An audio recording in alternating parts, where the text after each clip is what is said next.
संगठन के आधार पर सहकारी बैंक कितने प्रकार के होते हैं? तो सहकारी बैंक संगठन के आधार पर 3 प्रकार के होते हैं।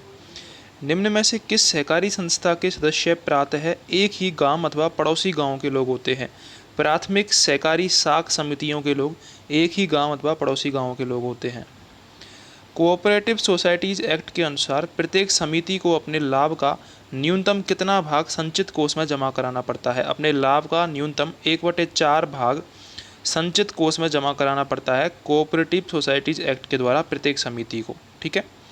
संगठन के आधार पर सहकारी बैंकों के निर्माण का अवरोही क्रम क्या होता है? तो सबसे पहले होता है राज्य सहकारी बैंक, उसके बाद होता है केंद्रीय सहकारी बैंक जो जिला स्तर पर होता है, उसके बाद प्राथमिक सहकारी साख समितियां होती हैं। तो फर्स्ट, 3 और सेकंड।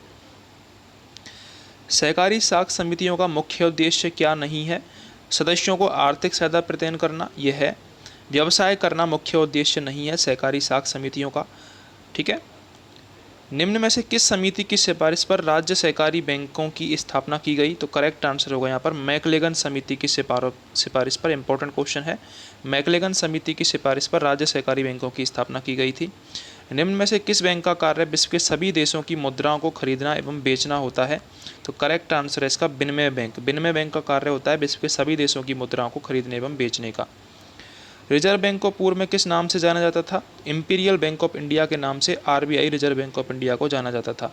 इंडियन सिक्योरिटी प्रेस कहाँ पर स्थित है जिससे रिजर्व बैंक भारतीय मुद्रा प्राप्त करते हैं? तो वो है नासिक में। नासिक में इंडियन सिक्योरिटी प्रेस स्थित है जिससे भारतीय रिजर्व बैंक भारतीय मुद्रा प्राप्त करते हैं।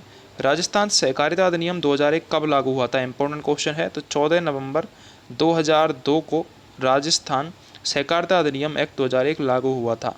अगला क्वेश्चन है बैंकिंग रेगुलेशन संशोधन अध्यादेश 2017 की विशेषता क्या है? तो इंसॉल्वेंसी की कार्यवाही और स्ट्रेड एसेट्स पर बैंकों को निर्देश जारी करना, ये दोनों ही बैंकिंग रेगुलेशन संशोधन अध्यादेश 2017 की विशेषता हैं। इंसॉल्वेंसी की कार्यवाही और स्ट्रेड एसेट्स पर बैंकों को निर्देश जारी करना। Reserve bank of India act 1934 में कुल कितनी धारा हैं? तो इसमें टोटल 61 धाराएं हैं। Reserve bank of India RBI act 1934 में टोटल 61 धाराएं हैं। ठीक है। अगर आप चैनल पर नए हो और क्वेश्चंस हेल्पफुल लगे हो तो चैनल को सब्सक्राइब और वीडियो को लाइक ज़रूर करें।